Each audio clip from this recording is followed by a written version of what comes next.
Hello and welcome to yet another episode of the Newsroom. And today we are going to have our second lady on this show. And I'm very happy and privileged to host her today. She's a very calm and resilient person. Her voice is one that we have known for a while. She has broken very many interesting stories in the newsroom, and she has had very many interesting stories out in the field. But today we want to delve into a deeper discussion of her story and her journey in the newsroom and in the media in general. Remember that as Ukweli Africa, we stand for safety of journalists. So no safety, no story. My name is Laura Nalugwa, and please join me in welcoming Josephine Namakumbi. Josephine, you're welcome to the show. Thank you, Laura. You're the second lady on this show. And I'm happy to welcome you that we are even still recording. We are recording this in the month of the women. Yes, so I'm happy to have you on the show. You're welcome. Feel at Ukweli. Feel at Ukweli. Josephine, I want us to dive in. I want you to share your story when you started as a young journalist. Okay, my name is Josephine Namakumbi Motoi. Motoi is my marital name. It's not so known because I got married recently. I'm so happy to be here. Thank you, Ukweli, for this opportunity that you've given me to share my story, and maybe it will motivate someone out there and also add on the voices that are demanding for better spaces for journalists in Uganda, especially women. I started my journalistic career at UBC and Star TV. I was a second year student at Makerere University. It was around 2016, at the end of 2016. I went there as an intern. I asked for internship. They first denied me. They told me, you've not yet reached the right time for you to do internship. But I told them I want to touch base early enough so that by the time I graduate, I already have everything, the feel and touch of the field. So I went there. I insisted. They denied me. I insisted to go there, and I told them I can't do these stories for free. It's okay, don't pay me. But then it reached a time it was so draining, and I started asking for transport. I came in as a trainee reporter, and in about a month or two, I started filing stories, and everyone was like, wow. So there was a time when the person who was supposed to read news, the 1 p.m. news for Star TV, was engaged in an accident, a minor accident, but it was approaching time for the news, and I was at the desk. So they told me, you prepare, you're going to read news. Meanwhile, I had started doing my own demos. I have friends that I used to work with at Star TV that I would disturb. I would tell them, kindly come and record me. Let's record something. Then I ask them, how is it? Then I show some of my friends, how is this? N'okusigala nga weekumidde ku lukuto lwa Star TV. Ndi Josephine Namakumbi, ntuuse n'amulega Famasonsule olunaku lwa leero ng'ennaku z'omwezi 25 mwezi ogw'omwenda 2017 ku ssaawa 7 z'ennyini ez'emisana. I really wanted anchoring. Growing up, I used to watch, was it Mary Nakajunyanzi on WBS? Yeah. And Bale Francis and other people reading news. I felt like it's so honoring. It's so good. It makes you famous. So I wanted to make a statement. Imagine that the whole world is in my family. So I really wanted this. So when they told me you're going on air, I didn't know where to start from. But I had already been doing demos and trying out things. So I went there and I told them, please help me so that I execute this, because it's my first chance on air. Reading news. Given an opportunity. Yes. So you have to bring your A game. Yes. If I make any mistake, it will cut off my old time that I could have gotten in the future. So I did my best, though I was shivering. I was so scared. Yeah. But after reading the news, I went back to the then manager, Mr. Sengendo, now the late. He loved me so much. He used to call me Kachala Kangi. So he would take me around and tell them, don't disturb Kachala Kangi. If I find you disturbing her, harassment, what, I'll deal with you. So he was like a father to me. I went to him and asked him, how did I do? Then he told me, you did so well, but there are some things that you have to change a little bit. So I said, wow, this is good. Now, some of the people I was working with in the newsroom, they told me, you did so bad. So that broke me. I was like, now which is which? I said, let me continue doing these demos for myself. I would do them, show my friends and, even my lecturers at Makerere University. So before I know it, I had mastered it a little bit. So the lady who was supposed to do the 1 p.m. news, she later left the station. Then they brought in someone else, but already I knew the system. So they told me, it's okay, you can be doing 2 days, then the other person also does the rest of the days. But I was not paid anything, not even transport. Mu 11 mu bitundu eby'empigi bano bategeezezza nga babadde baludde nga tebalima kambugu ne nannyini ttaka lino naye beebaza nnyo ekitongole kino olw'omulimu gwe kikoze. So times got so hard for me. It became so hard for me to sustain my transport to Star TV and then go back to campus day in, day out. So I talked to the late Mr. Singh and I told him, at least get me some transport, maybe 5K a week. To me that was big, 5K a week. Then he told me, I'm going to talk to my people and see if they can get you something. Then after some time he told me, these guys are frustrating me, but I'll give you as a person, myself. Yes. So he started giving me, sometimes he gives you 2K, sometimes 3K. It would make me so happy because now I have transport to take a boarder to campus when I'm late. But remember, I was supposed to go to the field, do a story, bring it, file it, go on air, read news, then go back to campus. It really gave me... Student at campus? Yeah. I was an evening student.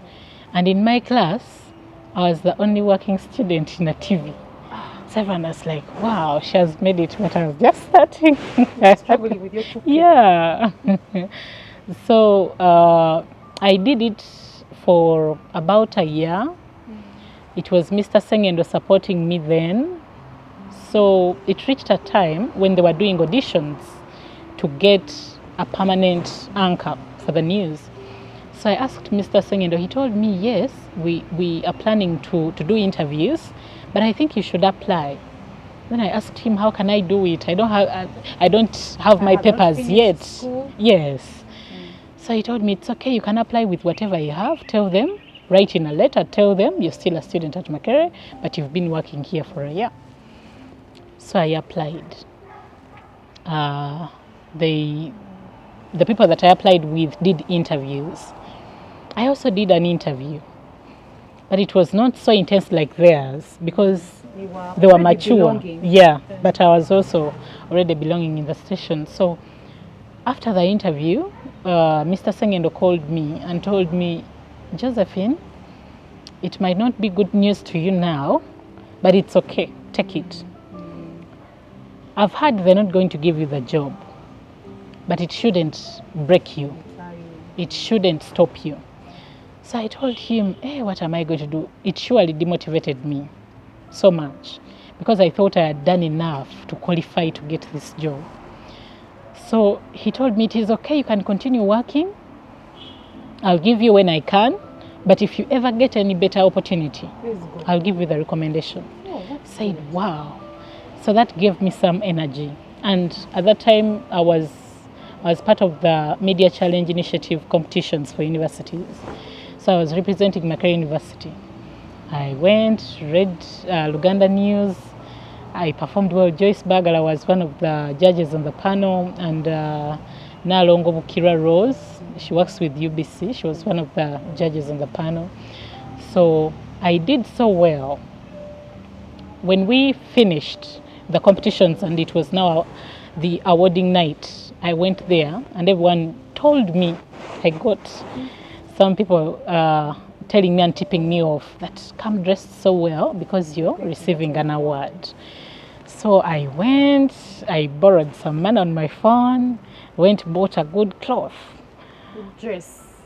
No, it was a skirt and blouse, but it kind of looked office-like, It was so nice then to me. Incoming news anchor. Yeah, and a nice high heel. So I go to Serena Hotel waiting to be awarded. I didn't get the award. No. When they reached our category, they read out someone else as the winner. But from everything that was coming from the judges, I seemed to be the winner. I got so broken. Did you find out what happened? Someone told me, I don't know whether it was the truth, that the vice chancellor, the owner of St. Lawrence University he came in during that ceremony. So they felt like they cannot deny, deny the award. Student from another university. Instead of pleasing him. That's what I was told. I don't know how true it was. So they switched my award because by the time he came in, he had already given out most of the awards. They switched mine and another award. I got so heartbroken. I left Serena before even the ceremony. Yeah. I left crying. I was so heartbroken because I had put in so much at Star TV. I didn't get anything. Now I had put in so much at Media Challenge. And also the fact that you were told, you were tipped off that come prepared, that this award is yours. Yeah. But also I had done a lot because invested time. Yes. Someone told me the judges that are going to be there are people from big media houses. If you perform so well, you can get a job. I said, wow, this has been my dream. So I was so heartbroken, I left crying. I reached home and cried so much. I'm a Seventh-day Adventist. I cried to the Lord. I said, oh God, is this what I deserved really? So at around 1 a.m. in the night, I was just dozing off after the tears and everything. My then lecturer, J.B. Imokola, calls. He calls and tells me, Josephine, how are you? I said, I am not okay. They've switched my award. Everyone knew I was supposed to take it. I won. Then he said, no, Josephine, that shouldn't break you. You are bigger than that award. You are so talented. You know, he gave me that courage and good counsel that I needed at that time. Because when I left Serena for the award night, I said, I'm giving up. I'm done with journalism. I've done my best. What did you want to do after that? I said, let me finish the degree, get it at home, find something else to do. I had that rage and hate for this career because I had really done a lot. So to take you back a little bit, before I even went to Star TV, I had tried some small TV. It was called HGTV. It was in Kawente. It was a pastor's TV. So I was working there while working at Star TV at the same time. The other side, they had promised to give me 100,000 per month. So I felt like the other side, they're giving me money. Yes. Yeah. So I started juggling, doing this side 1 p.m., the other side 7 p.m. So one day, one of the editors told me, Josephine, it's as if I saw you on another TV. I said, no, it is not me. Then someone told me, I consulted one of my lecturers and asked him, is it bad to work for 2 TVs? He told me, of course it is bad. You're supposed to be at one station. Then I said, oh, but that was after the 3 months I had worked the other side. They were not paying me, so I said, it's okay. This one has bigger chances for me. So I stayed this side. National broadcaster. So you can imagine, after all that, I haven't gotten the award, at least something that could soothe my soul. I said, I'm giving up. But JB told me, Josephine, you are bigger than that award. I'm telling you, you're destined for greatness. Your career has not yet started. Don't lose hope, don't lose faith. So after telling me that, I said, this man is just calming me down and trying to comfort me maybe. After a few months, I was told later that Media Challenge Initiative had an agreement with NBS to bring some of the students that had gone through their to bring them this side for apprenticeship. If they do well, they'll be given the jobs. So I don't know how it happened, either whether JB contacted a bus of Media Challenge to put me in. I don't know how it came about, or it is JB who did it for me. So by that time, Joyce Bagala was at NBS as the head of news. That is 2018. So she calls me. It was JP that called me first, and he told me, Josephine, these people of NBS might call you. Be prepared. Don't be far away from town. They might call you for an interview anytime. You can come in. Just be prepared. I said, okay. Then a month passed. I said, oh, these ones, maybe they gave up on it. Yeah. So after like 2 months, Joyce calls me. I'm Joyce Bagala, head of news, NBS TV. Is this Josephine? I said, yes, I am the one. Can you come in for an interview? Something I realized later, that they had done interviews for the people that were supposed to enroll then, but they had forgotten about me maybe. So she gets to remember that there's another student that we are supposed to interview, because by the time I got to NBS, everyone had left. So the interviewing process had stopped, and but to me that was good. Yes. Helping.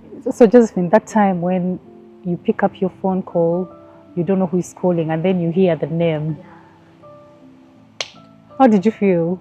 I was not in town. I was in Nakasongola. But you were told. I had a friend. Yeah, I was told a month before. Because of the time span. Yeah, so I said maybe they dropped me. From Nakasongola to come? So she calls me and tells me, is this Josephine? I'm Joyce Bagala, the head of news, NBS TV. Can you come here in 30 minutes? I said, can you give me an hour or two? She said, opportunities come once and for all. You either get here or you let it pass. Oh my God. I was in Nakasongola. I took a boarder from Nakasongola to Luweero, and another one from Luweero to Kamoja. By the time I got to NBS, I had dust all over my head, and I was sweating, I was panting, I was dirty. She looked at me, she said, okay, you're Josephine? Okay, first go there and rest a little bit. Why are you panting? You know how she speaks, so open, and so I said, wow, my looks are going to make me lose this chance also. So after a few minutes, she called me into the boardroom. She had some other people there, editors then. They interviewed me. They asked me, why should we give you the job? I told them, because I have a better voice, I have experience. They laughed at me. They said, which better voice? I said, I can voice for you. They gave me a script to translate to Luganda. I entered the booth and voiced. So after voicing, they all listened to my voice. They were like, wow. And they told me, we are going to call you back. But the smiles on their faces told me that, yeah, you've got this. So someone else told me that we are about 14 students. We are many. Who are interviewed? Yes, but only 3 were given the chance to go through the apprenticeship with NBS. That was me, Violet Namata, and Paul Kayonga. So after like 2-3 days, she calls me and tells me, Josephine, come to NBS. So I said, I've learned my lessons. I'll not go far away from town. These guys call me. So I was around town. I came through. They gave us our letters. They told us we are training for 3 months.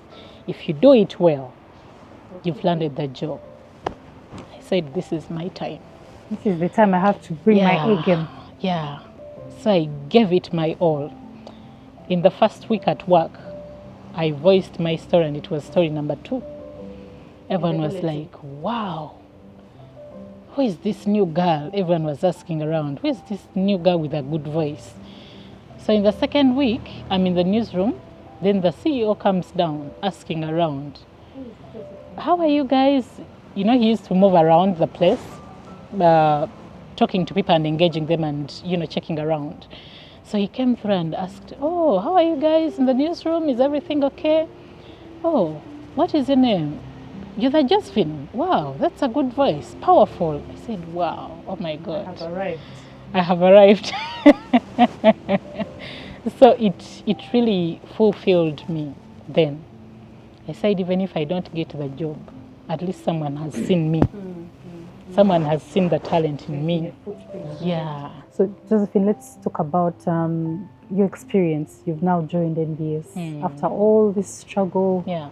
the failing to get the award, the back and forth from HG to Star TV to Makerere University as a student. You're now joining a big media house. What was your experience like? The challenges? Yeah. It was so sweet joining such a big brand then. It was my dream to either join NBS or NTV because I felt like, yeah, if I get there, I've arrived. So it made me so happy. I got recognition everywhere I went, even at school. My lecturers could put me aside and talk to me. Josephine, will you be able to be here at this time because we have a test? Oh, you won't be able to make it, you'll be in the field? Okay, we can reschedule yours. You know, it put me in such a good place. But also people got to know me and understand me. It was rewarding that people now know me and understand who I am. I really wanted to go for stories that could make it to the first or second position of the bulletin because I knew if you work on such a story, it can never be dropped. Yeah. Even if it comes in second segment, they will run it because it's big. So I went for those big stories. It became a bit challenging, you know, with the environment, the freedom in the country, the press freedom. The law enforcement officers, they made it so hard then. I remember my first interface with military or security attacking journalists. Yes, it was at Kamocha. We had gone to cover Robert Chagulanyi Sentamu. 2021. No. As they were unveiling the party had changed to NUP. So we went there to cover that. And there was a lot of chaos. People were chanting and, you know, they blocked the roads and security was beefed up so much. And my colleague that I was with, that was Joshua Mujunga. When they started firing tear gas, I had never seen tear gas in my life. I had never had a bullet shoot next to me. So it shocked me so much. I left everything in the field. I ran back to station because it was so near and close. When I reached, they asked me, where is the equipment? And I said, wow. I said, I was running for my life. It was so bad. They told me, no, you're supposed to get back the equipment. You don't drop it because it is the weapon that you have as a journalist. So I had to run back. But Joshua was beaten so bad then. So it was my eye open. I said, wow. Did you find the equipment? Yeah. There's a certain lady, she had a small shop. I had put it in front of her shop. So I think when chaos came in, she just dropped it inside her shop. And the footage, was it there? No, the camera person had the camera. So he was beaten with the camera and everything was deleted. The security officers grabbed the camera and deleted everything, yes. So that was my eye opener, that this was not a soft space. It was so hard. But I was like, how can security officers do this to people that are unarmed? And, you know, I was used to watching such on TV when Dr. Besige, when Dr. Besige was running around and, you know, they are attacking him. I thought it was for politicians, not journalists. So that was my first interface. So I was like, what is this? But it didn't kill the journalist in me. 2021 elections, it was my first election to cover. I was so naive. I didn't know how it all happens, but now I had learned my lesson that security officers are not our friends. Yes. Because the way they attacked Joshua and ganged up around him, it was so shocking. We were just standing by their side and out of the blue, they turned around and started beating him. So it was my eye-opener. So 2021 elections, I tried my best to, you know, juggle it around. What did you do? How were you able to keep yourself safe? Because the 2021 elections, there was a lot of bloodshed. Journalists were beaten, they were battered. How were you? Did the media house sort of take you through a certain preparation? Yeah. That Josephine, when you go to the field, you're supposed to take care of yourself in such and such a way, and in case this happens, how do you go about it?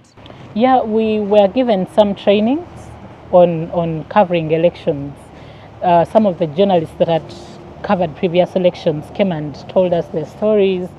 We also got engagements with the different associations that are fighting for journalists, like HRNG, yeah, SCTV. So we engaged several people in preparation towards the election. But however much you prepare, you get to learn from the from the front. There things happen differently. Yeah. So they tell you, when you hear anything, take cover. When that officer is running after you, there's no kind of cover that can save you. So we went through the election. It was so tense, and but we managed to get out of it. I said my first priority is my safety. But I also want that story. But if I see the environment is changing, I can withdraw a little bit, but not go away. I wanted to do those stories that, Yes. that shock people, that everyone is like, wow, how did she get that?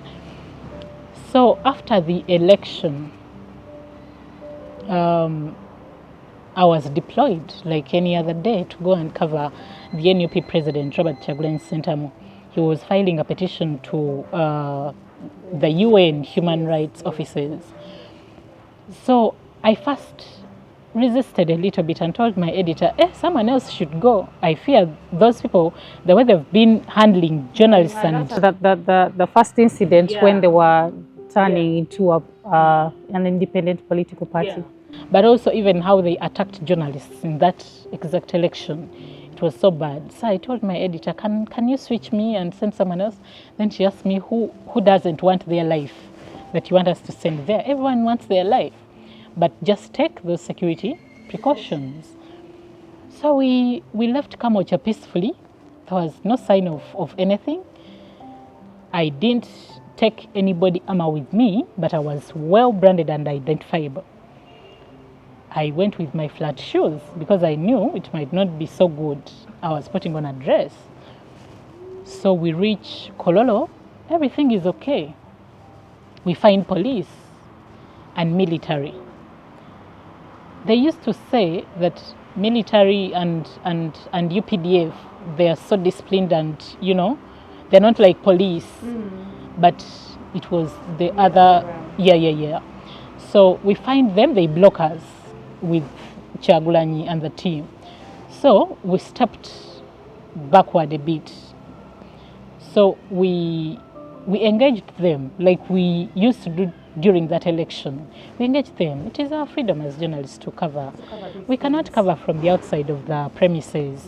Let's just go get a few pictures, then we move out, because it is what we used to do during that election. Yeah. And then one of the officers said, we don't want media here. Then we said, but we are doing our job. Yes. You've been charged with press freedom, what, all that. You feel like you can negotiate. Yes. So we tried to engage them. Then one of the ladies said, you would rather leave for your safety. The lady was police officer. And I was like, hey, what does she mean? There's nothing here. So as we stood by, one motorcade came of military police. It came, stopped by, the officers jumped off, looked around, and then left. So we were like, okay, it is normal, it is business as usual. Then it came back the second time. When it came back the second time, we thought it was the same thing. It came with more officers, but this time round, they didn't just stop. As the car tried to cut speed, one of the officers commanded them in Kiswahili. I didn't understand Kiswahili, so I just looked on to see what is happening. Before I knew it, officers were jumping off the motorcade to come and start beating us and attacking every journalist, grabbing cameras, beating people. I was with my colleague Thomas Chitimbo. So I called him, I said, Chitimbo, abasajja bagenda tuttira wano. Then he said, hold my hand, because I couldn't run. I tried running, but I couldn't. Then I held his hand, but he had the camera in the other hand. So we tried running. Then he said, Jose, car. They're going to damage the camera too. Then he grabbed my hand off his hand and I fell down. When I fell down, the first officer came, the one that was, because there were several and they were running after everyone. The first one that reached me, he had something like a baton, but then he pressed it, something popped out of the baton. It was an iron bar. When it popped out, he hit me at the back. But you're already down? Yeah, I'm already down. I fell down, I was trying to get up, he hit me at the back. So I told him, Officer, ndiwa amawulire, I am media. You know that shock when they're coming after you. And several of them, not even one person, he was a male officer. So he hits me and I'm screaming, I'm crying for help. I'm a journalist. My other colleagues had already gone before me and they were trying to capture everything on camera and making noise. She's a journalist, leave her. Josephine, get up and run. But I couldn't. You know how that iron bar... whip had disoriented you. He hit my spine at the back. I froze. I tried to get up, I couldn't. Then another one came running. He wanted to hit me with his boot on the back. Then another journalist, Bamulanzechi, Yes, Nicholas, he came and shouted at him and told him, leave her alone, she's already down. As he tried to hit my back, to step on my back, Nicholas and other colleagues, I don't remember them so clearly, they came and grabbed me and pulled me to run with me. But I couldn't, my back was so hurting. I don't know where my shoes went. So when they took me a few meters from that place, I sat down and I was all crying. I was so traumatized. I didn't see it coming. Actually, no one saw it coming. I saw some of my colleagues, their jackets were torn. Their trousers were torn. Their dresses were torn. Incident. Yes. Irene Abalo for Daily Monitor. Yes. Was battered badly. Yes. Her leg was broken, something like She was that. trying to get into the car. Yes. And they just kept hitting. Yes. So as fellow journalists were grabbing me from the floor, I saw Wycliffe, John Cliff Wamala. Yes. His head was oozing. The blood was oozing out of the head. So it was so traumatizing there.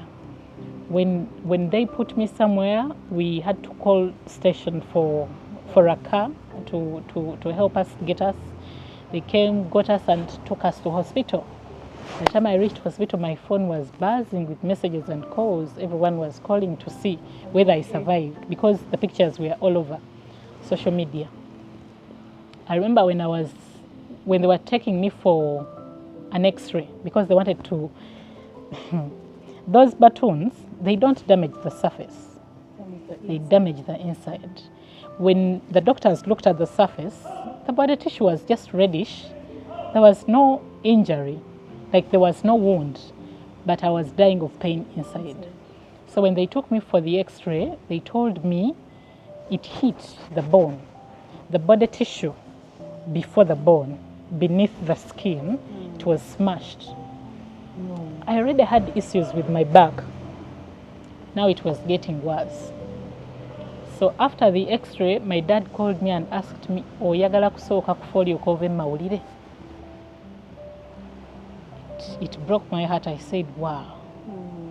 This was passion. Yeah. You loved that. I loved it, but now my family is so worried about it. For your life.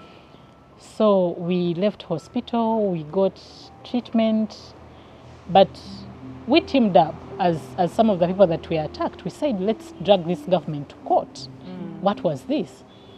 The commander was then Lieutenant Napoleon.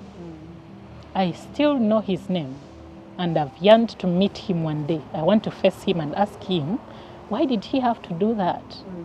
I really don't understand why he did that because we had not exchanged with them. There was nothing. So we got some rehabilitation and treatment from SCTV, Africa, HRNG and other organizations. And we tried to really push for justice. but you can never get justice if the state does not allow you to get it.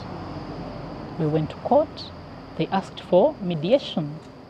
The then CDF, General Moho, was David. As a person, he was so hurt and touched, yes, because he tried reaching out to us and apologizing and wanting to see how we can resolve this and get it out of the way. But it was not the first time journalists were attacked in such a way, in line of duty, with no offense. We were identifiable, we were branded, but the way they came and, so he tried to engage, but you see, in most cases when such things happen, the engagement is at the higher level. The media house owners or the managers engage with the managers or the top leadership of the UPDF. The victims, the journalists were only called for a football match to mend the relationship. You can imagine how that happens and how that can really do something. So Josephine, in such a case, how do you think that media houses and maybe the police and the army can go about it, beside wanting to have sort of mediation of having a friendly football match? How do you think that would have played out? I feel like the state, the leadership of the security forces, is not ready to let us do what we are supposed to do. They do this intentionally. Because I've attended some trainings by UNESCO and other organizations with security officers, briefing them that this is how you manage each other in the field. Even in the recent election, we were trained. But you see, they leave all that in the rooms where the training has happened. When they reach the field, it is so different. And it cuts across prisons, UPDF, Uganda police. When the order comes in, they don't remember anything, human rights and anything, press freedom. So I think it is intentional. It is done intentionally. The state and the security officers are not ready. If they are ready, they can even do it now. But we held the friendly match. I didn't take part in it because it was so provocative to me. It was so demeaning. It was so inhuman for you to hurt me and then resort to a friendly football match to mend a relationship with me. Afterwards, what happens? I asked them, can you give me a chance? I asked UPDF, can you give me a chance to face Lieutenant Napoleon? I want to ask him, what happened? Maybe there's something that we did that he didn't say at that time, but he ordered the attack on us. And I've not seen him again ever since then. Maybe he was switched to another unit, because that's what they always do. When someone attacks the media or anyone, they switch them to another unit and you'll never see them again. How can you hold such a person accountable? So the media houses are trying their best to sensitize safety, but it goes back to government. It goes back to the security forces. If they are not intentional, if they don't do this, we cannot do it. Even if we train like how, even if we raise our voices like how, it will not help until they get to appreciate that. So Josephine, you even talking about it right now, it must bring back very painful memories. Let's talk about the mental toll it had on you in that moment, because you were at the risk of losing your life. When we went to court, some of our fellow journalists, they dropped out of the case. They said, we are engaging UPDF, we don't want to take the legal path. And they were given 3 million each. Your leg has been broken, but you're compensated with 3 million. Does government feel that? So it was so traumatizing. It actually contributed to long-lasting pain that I'll have to live with the rest of my life. The back, because they hit the spine. I have nothing to do about it. There was a time I got backache and I couldn't even get out of my bed. that pain. Just a few months after that attack. And when I went to hospital, they told me, your bones are breaking off. Your back is weakening. And now if you gain weight, you'll be in total pain forever. So try to manage your weight, but there's nothing you can do to reverse this pain. If you want to have children, have them now. And when I got pregnant, I had to take supplements throughout the 9 months for my bones because my back was permanently injured. Now, what kind of rehabilitation can take away that? That's lifetime trauma. But what is so saddening is that the officers behind such are so happy and life moves on for them. If they are to compensate you, they give you 10 million. What can it do? If you insist in court, they insist that they want mediation. Your lawyers are demanding a lot of money to sustain the court processes. Journalists are paid peanuts. How are you going to sustain all that?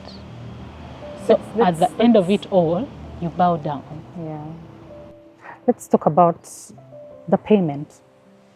With all the things that journalists go through and face in the field, do you think they deserve the kind of payment they get? The payment is so bad.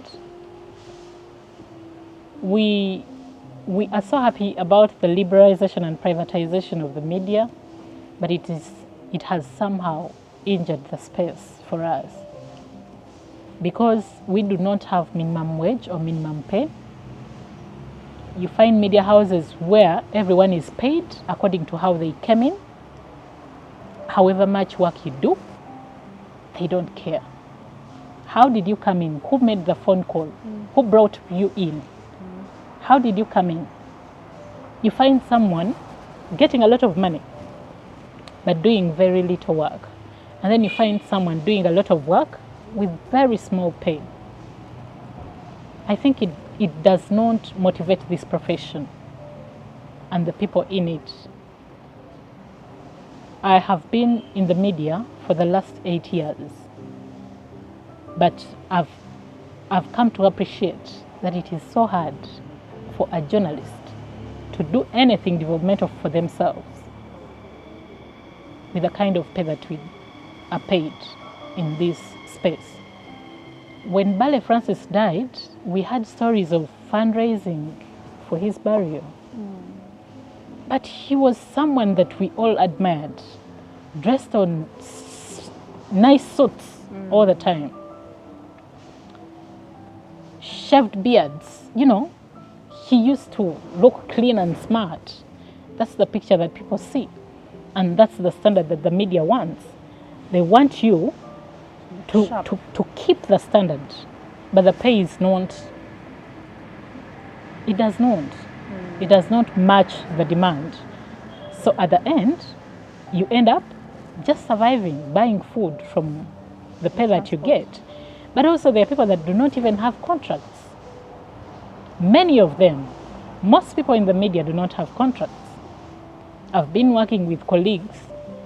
Someone gets involved in an accident, they're on their own. The company they work for cannot even support them in any way.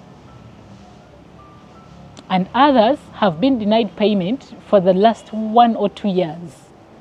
But you're surviving, you're pushing this passion and, the career that you love. Yes. And their stories are running. Yes. They're working, but they're not paid. How do you expect them to survive? So I think maybe it is high time the Media Council, government, UCC, do something about journalists. They're paid poorly, yet they're serving this nation so well. Without the fourth estate, this nation cannot stand.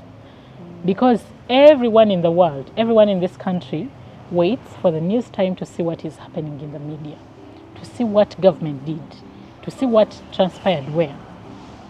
Such a person is poorly paid, yet a government minister is well paid.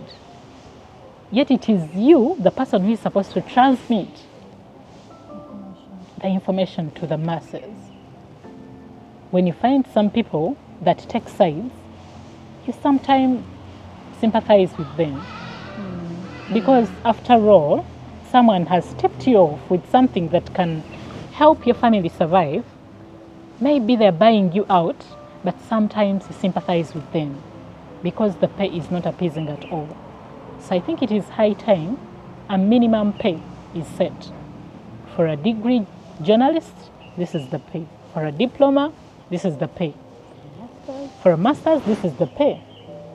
For such and such an experience. Like in the public service. Yes, yes. It is not rewarding at all. I hold a master's degree in journalism and communication, but it has not yet brought anything. It has not translated into anything.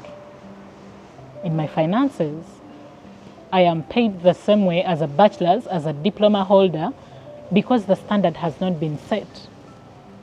So maybe we need to set the standard for the pay of journalists. Maybe that will help us even serve this profession that we dearly love. Josephine, do you think that all these encumbrances are the ones that are bringing a different picture for journalism, where the public sees journalists as, oh, they are beggars, or they are a certain kind of way, they see them in a different light, instead of seeing them as respected professionals because of the work they do? Absolutely. There are some places that I went to as a journalist to cover stories because I came from a recognizable media house. Someone once said, I'm only giving interviews to NBS, NTV, BBS, and Vokede. The rest go. And I said, what does this really mean? The others are also journalists working, and they're supposed to report back stories. So when you're considering only the big media houses that you think are the only ones you need, where do you leave the others? Most of those people, they are not paid. They survive by the envelopes that they get from the field. And some they get them, even when they, yes, which are not guaranteed.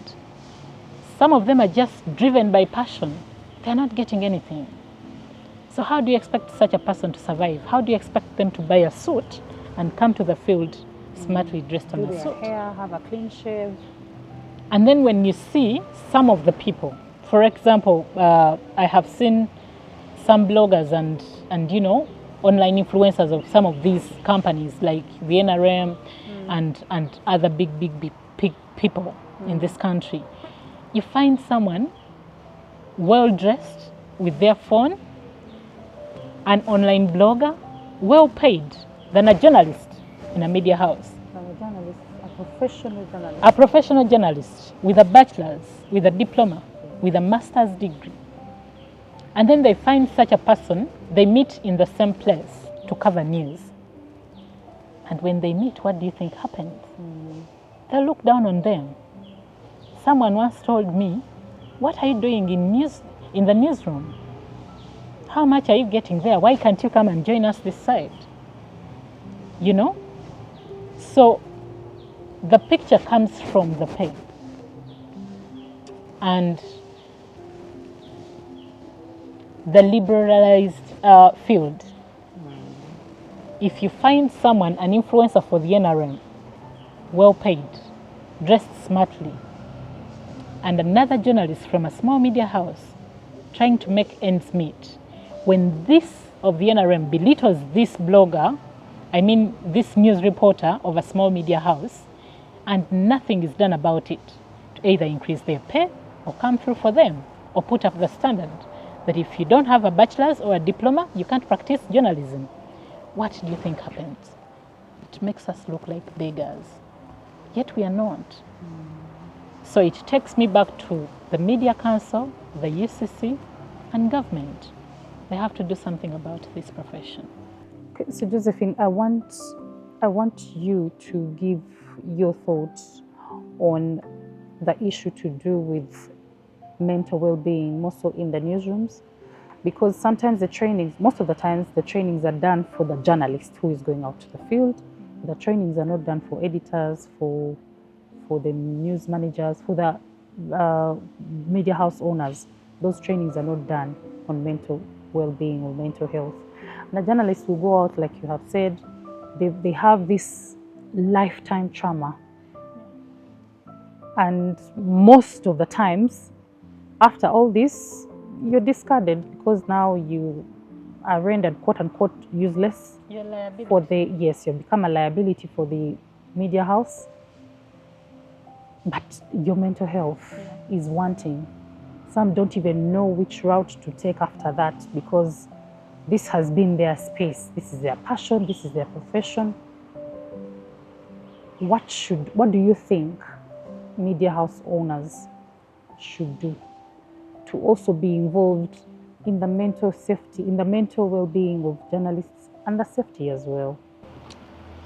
I think media houses are not doing enough to support journalists with mental health support. Most of the journalists, you go through everything on your own. On your own. You're on an island. Yes, you're beaten, you go home, sleep. Maybe your spouse helps you if they can.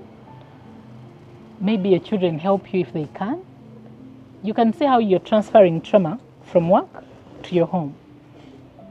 And then it disorganizes your whole life. Media houses are not doing enough.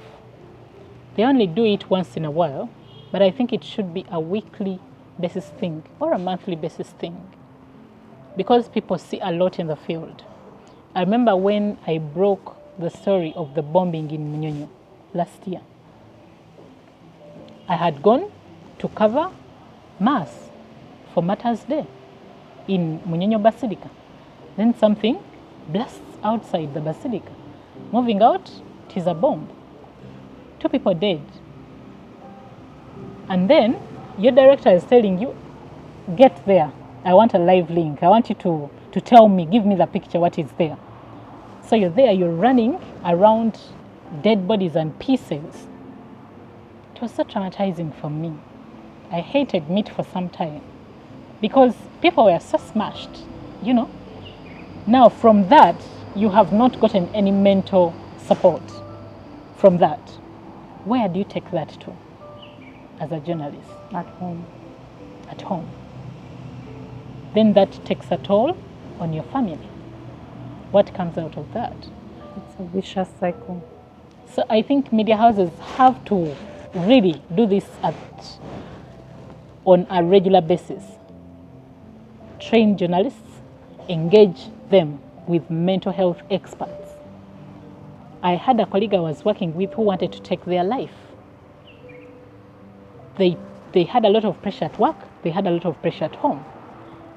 It all piled up, and the only thing he thought about was taking his life.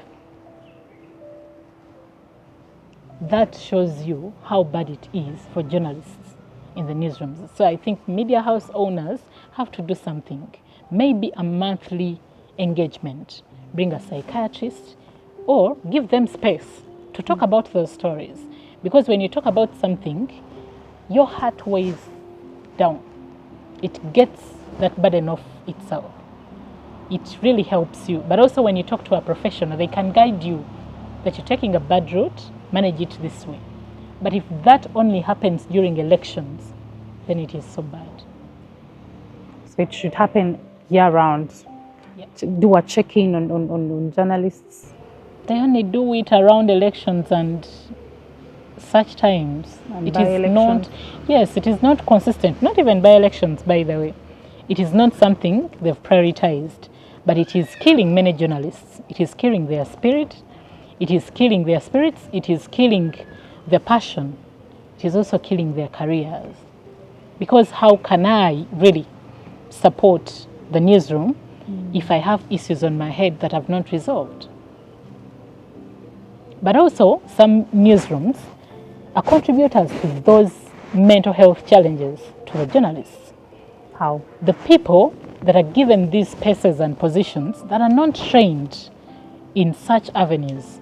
Someone does not know how to manage people. Someone does not have leadership skills. Someone only cares about what the journalist delivers, but not about what happens in their homes. Their well-being. A journalist has a baby, she has issues with her nanny, she calls you, you translate that into absenteeism and not wanting to work. Aren't you causing mental health challenges to these journalists? Are you saying that when a female journalist is working and they reach a childbearing moment, that they should just resign? Is that a fair thing? It is not fair, but that's the picture they're painting in most of the media houses. They make it look like a burden. I remember when I had finished my wedding in 2023, after my wedding, someone told me, Josephine, don't be stupid and get pregnant soon. You are just hitting the peak. Please, give yourself some time. And I said, what does this supposed to mean? So I engaged one of my workmates and they told me someone told her face off. Someone told her face off. Why are you getting pregnant in this season? Oh, it is an election period. Why are you getting pregnant? Should there be a right season? So some of these mental health challenges are coming from the newsroom. The people that are leading do not know how to manage people. Yes, I am more valuable before I get the child, but even when I get the child, I am still valuable, I'm still contributing. But when you look at me as a burden after childbearing, then you make it look like we shouldn't have women with children in the newsrooms. Isn't that discrimination? It is, and it happens in most of the newsrooms. That colleague has never healed from that. She was heavily pregnant. Someone asked her, why are you getting pregnant in this period? What does that translate to? So I think media houses should set the standard, expecting women to build their families and homes and have children as much as they want, as long as they continue supporting the newsrooms. There's someone who was called aside and asked, why are you overproducing? Can you choose between work and... No. Yes. Such an environment. Did they remain at the workplace? It traumatized her. She remained at the workplace, but she stopped at that. She said, I'm not getting pregnant again. Choose between childbearing and work. Who was counting? But what is stopping you from working when you're bearing children for your home, for your house? I have a colleague, she told me after I got married that, Josephine, don't take too long to have children. You see this career, it will blindfold you. You might postpone and postpone. By the time you want to get a child, you can't. Be able to. I have seen it. I don't want you to fall prey to the same. But now you're doing the childbearing and somebody is telling you, You get it? you should not be involved in this business. So she told me, yes, your bosses might not allow that. They might go against that, but you have to do it. There's someone who was scrapped off air for getting pregnant when she was still new at the job. She had not yet made a year. She was pregnant. When she went for maternity leave, she did not bounce back. What does that mean? You're not on air, but they let you do something else. What does that mean? But we don't need you, because usually they want women looking clean, looking sharp, looking slim, you know. And some don't want women to get married, by the way. They tell you you're attacking the market. So what does that mean? These are sentiments that we need to do something about. It is as if they are trading your body for viewership. Because when you stay in shape, more men will be looking out to watch you on TV. It's as if they are trading your body and looks for viewership. So but when you is get that married, the profession? does that You get married, you should step aside. You should let new blood take the stage. And now childbearing worsens it. So I think we need such policies that protect female journalists at work. because many have fallen prey to that. Many are victims of that, but they don't speak out. Because how do you start saying that when I got pregnant, I went for maternity leave, I didn't bounce back on TV because they felt like I got pregnant so quick and soon. Do you think this happens because most newsrooms have male managers, or most media owners have male managers? Do you think that is the reason why it plays out like that, or is it because they're just complacent? I mean, this is what we want, and if you can't abide, then that's it. To a bigger extent, it's just complacence, because there are male managers that really understand women so much that when you have issues with your home, your marriage, or what, they'll give you some time off to handle that, then come back when you can fully concentrate. But there are fellow women that are breaking women, and most of them are fellow women breaking women in the newsrooms, attacking women in the newsrooms, stopping them from enjoying the other part of life, but want them to focus fully and wholly on work. But you have a life. You're working because you want to support the home. If you're killing the home, how are you going to continue? So I think to a small extent, some men do it, but to a larger extent, it is women doing it against women. So I think we need a policy or something to curb this, because it is everywhere. Many female journalists will tell you that story, that when I got a child, when I got pregnant, I was stopped from doing this. Not because I couldn't do it anymore, but because they felt like I've lost shape, I've gained some weight, I now have chicks. Someone called me when I was in my maternity leave and told me, Josephine, don't eat a lot. Don't drink porridge. You'll gain weight and you might lose the job. My job was not threatening then, but someone might have sensed something from maybe a leader or something to tell me that. So that gives you a picture that we need to do something about this to protect the female journalists. They have lives to live, but also they have a passion to push and a country to serve. Thank you so much, Josephine, for joining us today in the newsroom. This has been a very insightful conversation, but I want you to give your closing remarks in as regards to journalist safety, journalist mental well-being, so we can wrap up. Thank you so much, Laura, for this opportunity. My closing remarks go to female journalists first. You have a life out of this career. If you don't balance work with your life, you'll get doomed. You will lose it all and you'll have no fallback position.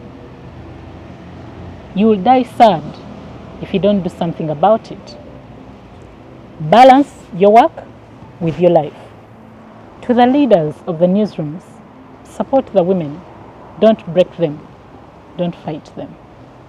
To the managers, to the media house owners, consider giving journalists the life that you would have given your relative or your child. That speaks to good pay.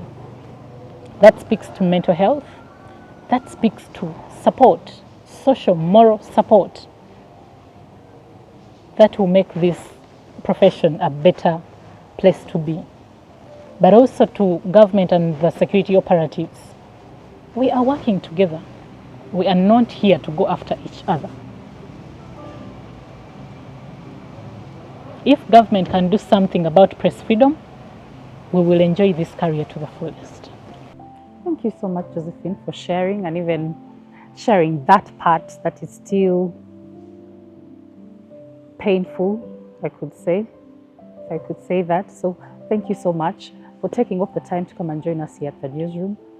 We are a delegation that is pushing for journalist safety, that you as a journalist out there, regardless if you're already practicing, because you never know when this will unfold, taking care of yourself while in the field and in the newsroom is paramount. No safety, no story. You who has been part of this conversation, we thank you. Please follow us on YouTube and watch these conversations about journalistic safety. They are all there. Thank you so much. And my name is Laura Nalugwa, and this is the Newsroom from Ukweli, Africa.